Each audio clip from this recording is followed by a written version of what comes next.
আসসালামু আলাইকুম সবাইকে। আজকে আপনাদের দেখাবো একটা পেঁয়াজ ক্ষেত। এই যে দেখেন কি সুন্দর পেঁয়াজের ফুল হয়েছে। এই পেঁয়াজের ফুলগুলো ভেঙে দিতে হয়, আমরা একটু পর ভেঙে দিব। আর এই যে হচ্ছে পেঁয়াজ হয়ে গেছে ওই যে ওইখানে। এই যে কত সুন্দর সুন্দর পেঁয়াজ এখনো বড় হয় নাই, আরও সময় লাগবে কয়েকদিন, আরও 15 দিনের মতো। 15 দিন পর পেঁয়াজ ঘরে তোলার সময় হয়ে যাবে। এই যে পেঁয়াজ মাশাআল্লাহ বড়ই হয়েছে। এই যে কি সুন্দর, এই যে পেঁয়াজ ক্ষেত, কি সুন্দর পেঁয়াজ ক্ষেত। এই পেঁয়াজ হলো সারা বছরের জন্য রাখবো, কারণ সারা বছর মনে করেন 2 পদের পেঁয়াজ হয়, তো হাগা পেঁয়াজ আর ইয়া পেঁয়াজ 2 পদের পেঁয়াজ হয়। তো এই পেঁয়াজটা হলো সারা বছর রাইখা খায়। আর যে পেঁয়াজটা এমনি পেঁয়াজ থেকে বনে, সেই পেঁয়াজটার রাইখা খাওয়া যায় না। আমার আব্বু এখন পেঁয়াজের হাই ভেঙে দেখাবো, আপনারা শেষ পর্যন্ত ভিডিওটা দেখতে থাকেন। পেঁয়াজ একটা হাই ভেঙে দিন লাগে, হাই ভেঙে দিলেই পেঁয়াজটা ভালো হয়। পেঁয়াজটা নামে বড় হয়, গোলা বড় হয়।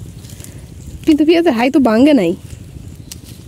এই যে ভাঙন লাগবো, সময় নাই, সময়ের অপেক্ষা। আমাদের পেঁয়াজে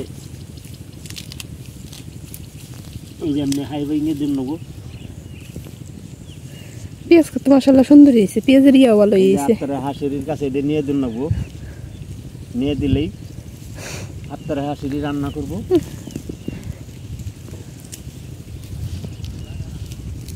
পেঁয়াজ আরো 15-20 দিন লাগবে ওটাইতে। এই যে এটা রসুন ওঠানো শেষ আমাকে প্রায়, তাই না আব্বু? হ্যাঁ, এটা রসুন ক্ষেত তো দেখাইলাম। আমাদের মেয়ের রসুন নিয়ে আইছে। ওই যে আমাদের নাতিন মাথায় করে খাড়াই দিছে।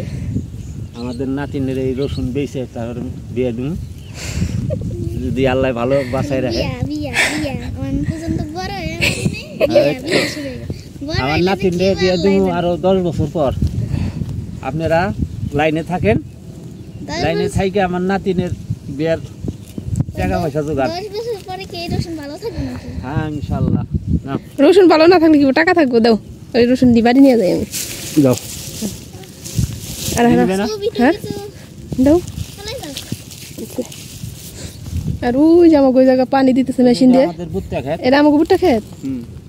এই যে পানি দিতেছি, পানিটা কেমনে দিন লাগে দেখাই দিতে। এটা হলো আমার চাচার দইনা ক্ষেত। আমার চাচার দইনেবার, এটা আমার চাচার দইনা ক্ষেত। আমাদের বাড়ির চাচা হ্যাঁ দইনা দেখেন, আল্লাহ দিলে মোটামুটি হয়েছে আর কি। এরও খারাপ হয় নাই, এরও ভালো হয় নাই, মাঝারি ক্ষেত হয়েছে। আমাকে দইনা আজকে কালকে কাটবো মনে হয়, তাই না? আমাকে কালকে কাটবো আল্লাহ দিলে।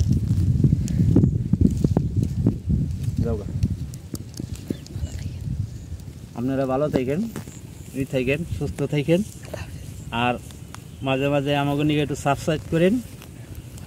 আল্লাহ হাফেজ।